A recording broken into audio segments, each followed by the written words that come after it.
These are the two best action cameras on the market right now. This is the GoPro Hero 12. This is the DJI Action 4. Today, I'm going to be putting these cameras against each other to find out which one is the best action camera if you're a motorcyclist, of course. Stick around to find out which one of these is getting a permanent spot on my helmet. Let's get into it.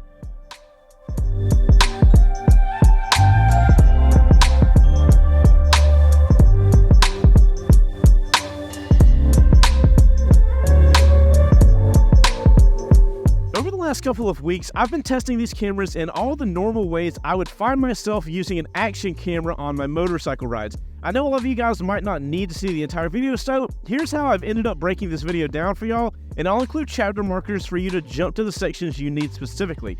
If you guys find these chapters really helpful, make sure to drop a like on this video so I know to do them in future videos. So here's how we're going to break it down. Video quality, design and build quality, ease of use, stabilization, sound quality specifically for motovlogging directly into the camera, battery life, and price, and then obviously a conclusion at the end. So let's talk about video quality. Both of these cameras look great from what I can tell. Now, I prefer the Action 4 video quality over the GoPro, but I don't think anybody's going to be making a purchase decision on either of these cameras because one has a much higher quality than the other. Now, you guys can see in the footage for yourself, but the Action 4 has a slightly sharper look, whereas the GoPro has like warmer tones that it puts on the color of your footage. I will say, based on the footage, I am noticing that the DJI Action 4 seems to be a little bit wider of a shot, so if that's really important to you and you want to make sure you get all of your handlebars in the shot, you might want to be going with the DJI. This next area of video quality is going to be a massive differentiator, and that is low light.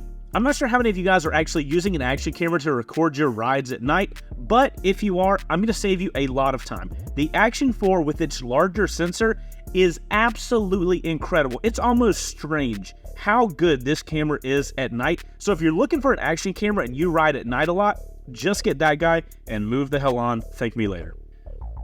Next up, let's talk about design and build quality. Both cameras have a good, durable feeling on the outside, which is great for us riders since we'll be using them in the elements with us. So the GoPro is sort of the industry standard when it comes to mounts. It has these little built-in mounting arms that you use to attach it to all the normal action camera mounts. Where things get really fun is where the DJI puts a spin on it. So instead of mounting arms on the bottom of the DJI, what they do is have these little magnetic mounts, like this guy, and it actually attaches like that. You just wiggle it and now the camera's attached to it. And then to get it off, you just pull both sides in and you pop it out. After using the Action 4 for the last couple of months, this feature I love and makes moving from shot to shot as easy as possible. I didn't expect myself to fall in love with this feature as much as I did, but it's probably one of my favorite things about this entire camera. I mean, look how fast I can go from a pole off the back of the bike to on my helmet. Or maybe you want to get a shot where the GoPro's looking back at you and then you want to put it back on your helmet. It's just too easy and convenient to do that.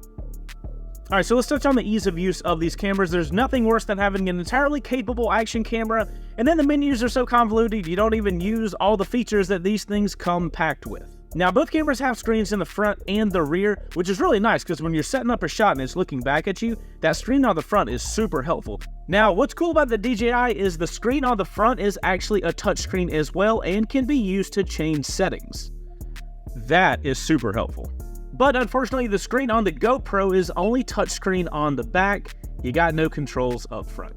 I think the main choice here is what interface you actually prefer to use. I personally find the DJI Action 4 a little more easy to navigate the menus. There's been a couple times on the GoPro where I've been trying to find a setting and I can't necessarily find what I'm looking for, whereas on the DJI, it's all right there and it feels intuitive and exactly where I think it should be.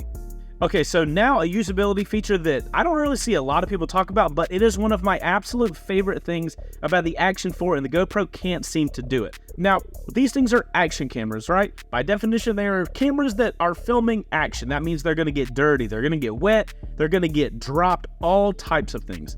If everything works out, when you film stuff on this, the camera is durable and it keeps your footage safe, right? It keeps your footage in this little SD card spot, right? We all know, everybody that's using an action camera knows you got to get your footage off, so you got to get in here and you got to get your little fingernail in here. And every time you get the SD card out of one of your action cameras, you are causing a little more damage. Every time you don't do something perfectly, that SD card is going to get compromised a little more and a little more every single time. What that is eventually going to do is make your SD card not work, and you'll probably lose footage at some point in time. So here's the cool thing about the Action 4. Now, yes, we have this door, and that's how you put in new batteries. If your battery dies, so you gotta swap batteries, that's how you have to do that. But on the other side of the camera, you have a little USB-C door. So if you're gonna use an external microphone, which we will talk about that here in a second, that's where you plug it in on the DJI Action 4. But what you can also do, open that door, plug a USB-C in, and then plug it into your computer. Not only can you charge your camera like that, but you can dump footage as well. And it's fast. So what I'm doing these days, I never open this door on my DJI, at least on this main camera that I use for all of my recording. This door stays absolutely shut. I charge the battery by plugging in this USB-C, which it does while I'm dumping the footage, and I dump my footage through this USB thing.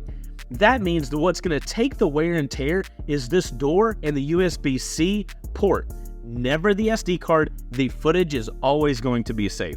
Totally changes the way I dump footage.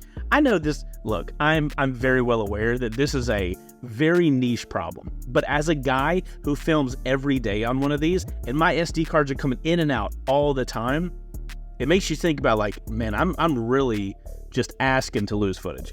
I don't know, could be a personal thing, but that is my literal favorite thing about this camera. Now, I do want to make a little note here with the GoPro thing. I do know that GoPro is really pushing this whole, like, automatically upload your footage to their Quick app on the phone. So that's really cool. That kind of gets around some of this, but I never really use my action camera footage on my phone. I always use it on my computers. That's why the plugging in the USB-C thing is such a big deal for me personally, but you might be different. Next up, let's talk about stabilization. If you guys haven't used an updated action camera recently, you're probably going to be shocked at this. These cameras do incredible stuff with stabilization, and if I'm gonna be honest, both of them work just as well as each other. GoPro calls theirs hyper smooth, DJI calls theirs rock steady. Whatever they call it, it's black magic. Let's go show it on the bike with a couple angles, especially this tail angle, because it wiggles a lot.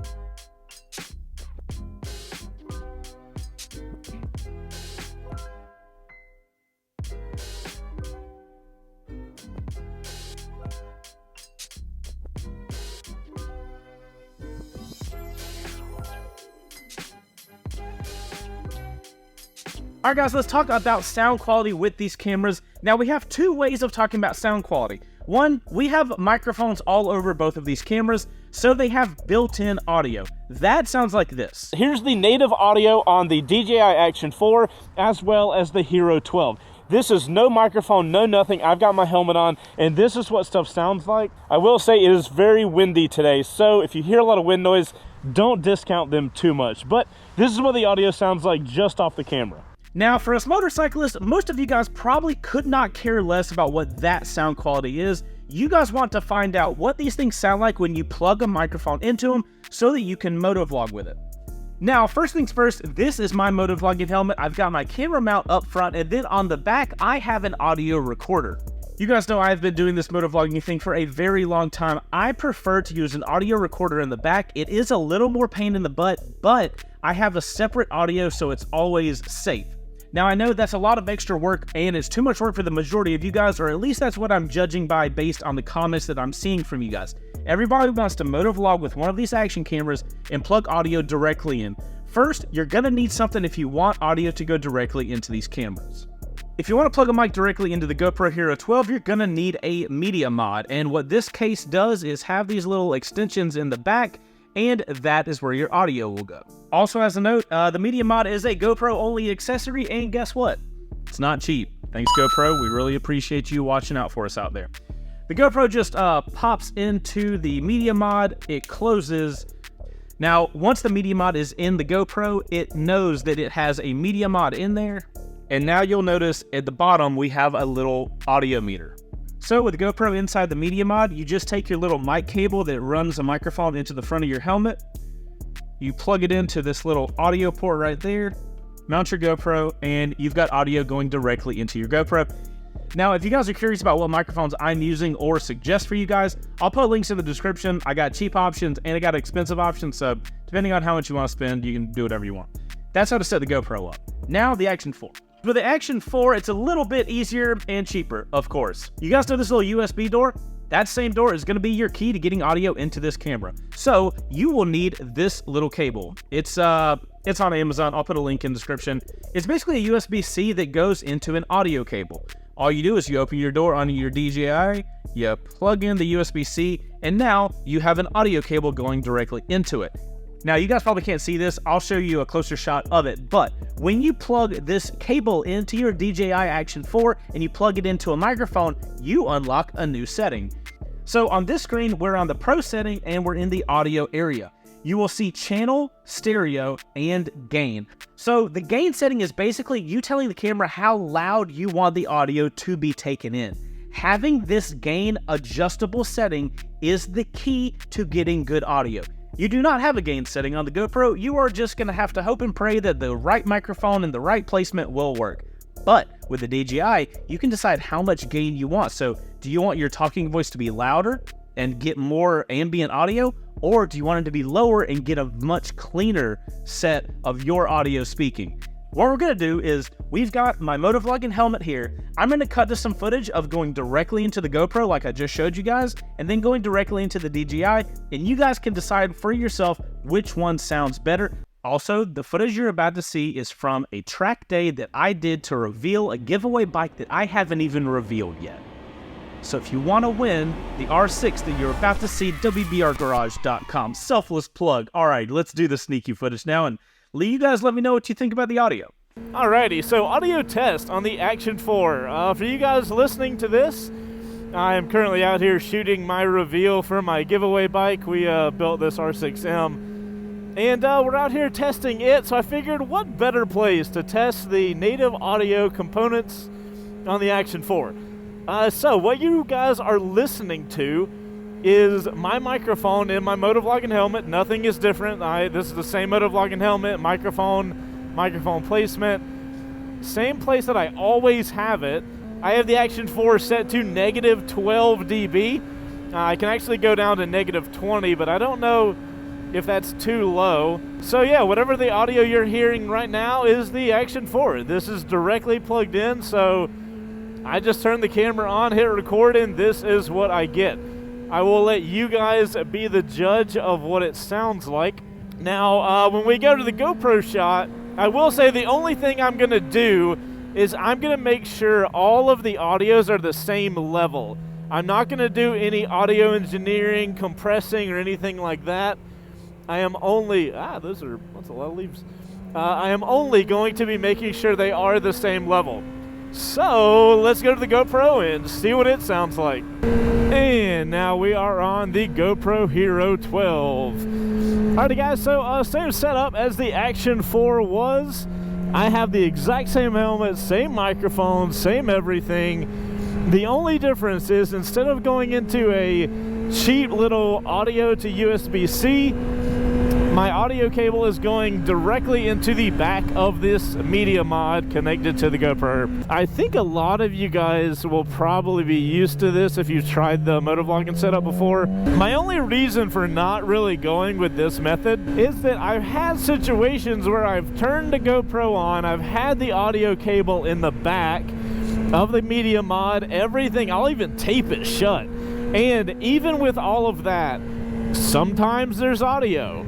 Other times, there is no audio. I literally have a GoPro file, and it literally has no audio. There's not even the native, like, onboard mics. So that's happened to me multiple times. So at this point, I'm just hoping you guys can hear me.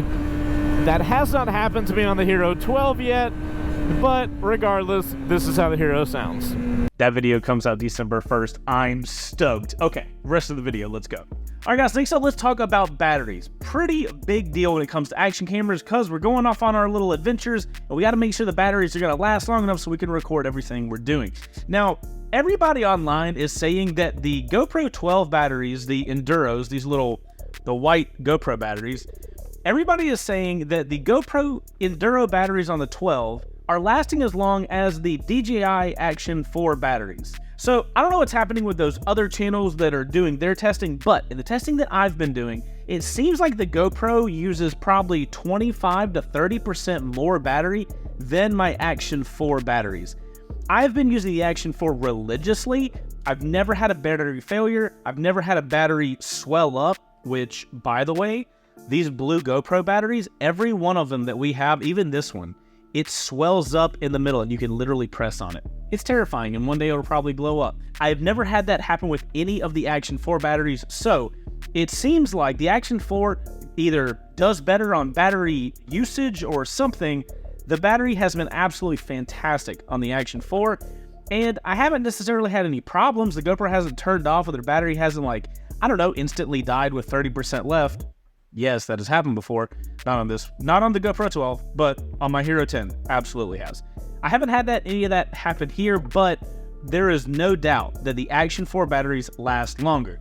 Also, when we're talking about batteries, one battery is almost never enough with these action cameras, so you always want to have multiple batteries, and if you have multiple batteries, you gotta charge multiple batteries. Here's the two options. DJI offers this little box thing that lights up and lets you know if the batteries are charged or not. It's got a little top and magnets. This will not open and it has a USB-C port on the side. This will quick charge a battery from 0 to 100% in 45 minutes. If you want to use GoPro's thing, you can buy their proprietary little 2-battery thing. It has no top, it has a USB-C on the side, and it doesn't hold your batteries. Was that dramatic? Absolutely. And just to be clear, there is Amazon stuff that you can buy for your GoPro stuff too. You guys can't feel this, but it feels cheap. I love this. And, oh, I pull it out of my bag. How many batteries do I have and what power level are they at? Oh, cool. Good.